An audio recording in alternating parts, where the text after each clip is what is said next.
Hey, what's up? It's Ripper here. Hey, I'm going to share some stuff with you. I'm going to talk about the Gabby Petito missing persons case.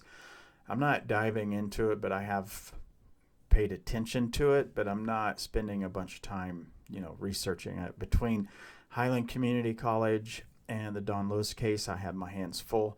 But I do want to talk about some disturbing things that are coming out of a video that was on YouTube. The video on YouTube is really good. There's some good information in it. But someone posted on Twitter that it looks like there's a person digging in the field, and they have this blurry video footage where they slow it down and they zoom in, and it looks like there could be someone out there.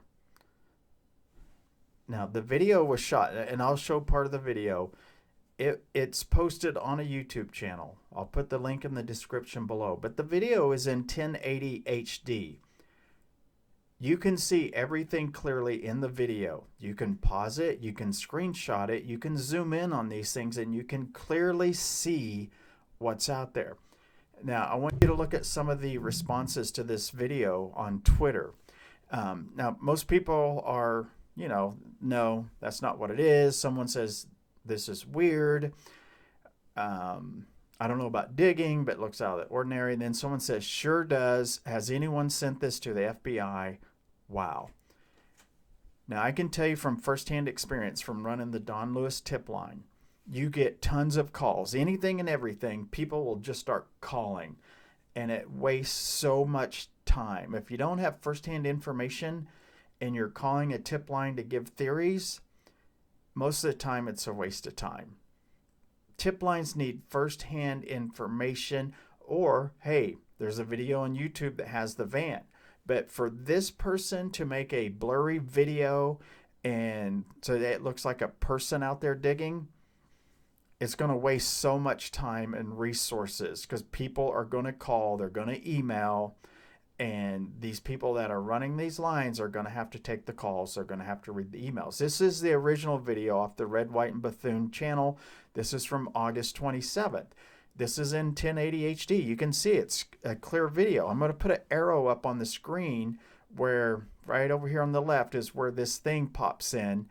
And what it looks like is there's a field out there that has been tilled with just one, I don't know what they're called. They stick the one spike in the ground and drag it behind. That's what it looks like out there. I'm going to play the video again. I'm going to zoom in on that area so everyone can see there's not anyone out there digging. There are some things in the video, though, that we can zoom in on, and there are some clues. Now, in this part, I've taken the right side of the video out, so we're just on the left, so there's less to look at. And I'm not going to do the arrow this time. You kind of know where to look. It's right after this little bunch of trees. There's a little skip in the video. I'm not doing that. That's how it's posted. All right, right here on the left, right over there, you can see there's something out there. And then that red arrow, that's what the YouTubers put on there. But I'm going to show you some things, and I don't know if anyone's caught it yet, but there's some sandals behind the van. You can clearly see there's sandals behind the van, which to me means they're probably inside the van, because if you're out camping, you don't wear your shoes inside your tent or your wherever because they're going to have dirt on them, and you don't want to bring that into your bedding. Most vans, the bedding's in the very back, and you climb through the back and you get in the bed. There's a little garage storage underneath and then a bed up above. So if they're climbing in through the back, you're going to take your shoes off and leave them right outside the back. So they're probably in that van. I'll slow this down here in a second and show you these flip-flops that are out there. You can clearly see flip-flops out there. And when she was pulled over, or they were pulled over in the body cam footage, she's wearing flip-flops. Now, I haven't looked to see if they're the same, but let me go to the part where I'll just do this video one more time, and I'm going to stop it where the person on Twitter says it looks like there's someone out there in the field. I want to debunk that first because I think that's very dangerous to put out there. Matter of fact, I saw it and I thought, I'm just going to make a video because this is so frustrating for people to do things like this. So let me pause this here. Yeah, I'm not going to pause. What I'm going to do is play it in super slow-mo. Hopefully the definition shows up on your end. I'll upload it as high as I can. But look over here on the left, and I'll zoom in just a bit when we get to the part. But you'll clearly see it's not a person. It looks like something's been tilled up or dragged or just something. But here it comes right here. I zoom in a little bit. You can see it. It's just where it's dark dirt, and it could be anything, but it's not a person. Definitely not a person. But let me get back to the regular frame, and I'm going to zoom in on the back of the van where these flip-flops are right here. Stand by. So I'll put some circles up here so you can see, but there's definitely a pair of flip-flops on the bottom of the screen there where the first circle was. And then there is another set of, I can't tell if those are flip-flops or some other type of shoes, but there is something else up there above.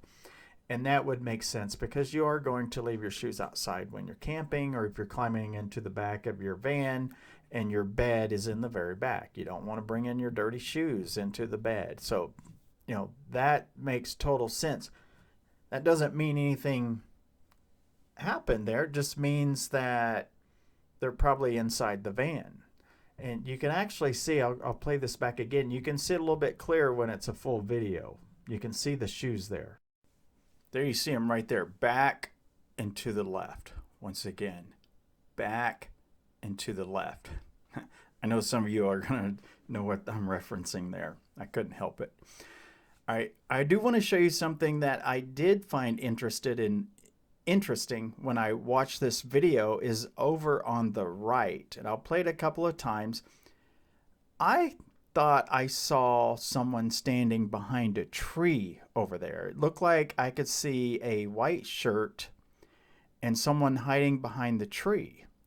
Before I go too much further, I've been on my Twitter, and Sappercop actually had tagged me in a post asking me if I knew about these sandals and had a picture of them. So other people have caught the sandals, so that's good to know. If you go on Twitter and Reddit, you'll find tons of information. If you're not following me on Twitter, go to Ripperjack Media on Twitter, and you'll find me there. Just Google Ripperjack Media, social media. You'll find my YouTube, my Instagram, my Twitter, my Facebook. You'll find all my social media. People are finding these clues, so that's great. Now let me get back to this video. All right, I'm going to crop it a little bit. We're going to look at the right. I'm going to pop an arrow up here in a second, because over on the right, you see a tree on the far right of the screen. There's something white there. When I watched it in real time, I thought that was someone standing behind the tree with a white shirt on, and their legs are hidden. Their head is hidden. The tree's at an angle, so their shirt kind of would be sticking out unless they were leaning over behind the tree. And my thought was, why would someone be hiding out there? If someone's out walking around out there, they have a van across, why would they be hiding? There'd be many reasons to hide, I guess, if you were up to something. However, after I zoomed in, it looks like there's some kind of growth on the tree, or the bark is missing, or something is causing that discoloration. I don't know how it's coming across on YouTube, but I have some really nice monitors here, and I'm looking at it in 1080 HD. And it does not look like a shirt or an arm or anything like that. So, you know, I could have made a fuzzy video and said, hey, there's someone standing behind the tree over here. And people would have shared it, and they would have taken up time of people working these tip lines and emails. And why would I do that? There'd be no reason to do that whatsoever. So it did look like something to me in the beginning, but after I've researched it and zoomed in, it's clearly just a growth on the tree, or the bark is missing. There's something wrong with the tree. You can see it there. Make sure that you go down to the link and watch the video that the people posted from Red, White, and Bethune. Tell them I sent you there. Just say, Ripper sent us. Thank you for posting your video, because it's important for people to post videos like this so we have as much information as possible, because we do see the van. We know it was August 27th, and we did see some flip-flops outside the van, which means they're probably inside that van. Before you go, make sure you hit the thumbs up. If you didn't like it, hit the thumbs down. If you haven't subscribed yet, subscribe. If you're interested in true crime, make sure you check out my Tiger King playlist. It's not videos about Tiger King, it's videos about Carol Baskin's ex-husband, Don Lewis, and our Facebook group, and many people who have contributed by digging into files and uncovering endless amounts of information regarding Don Lewis and what really happened to him and why. There's over 100 videos there. And it's really an amazing collection of information and evidence and facts. It really, you can watch them, as Cheryl McCollum from the Cold Case Institute said, it's a roadmap for law enforcement. You can watch them, you can figure out on your own what really happened. All right, everybody, stay safe out there. I'm Ripper, and I'm out.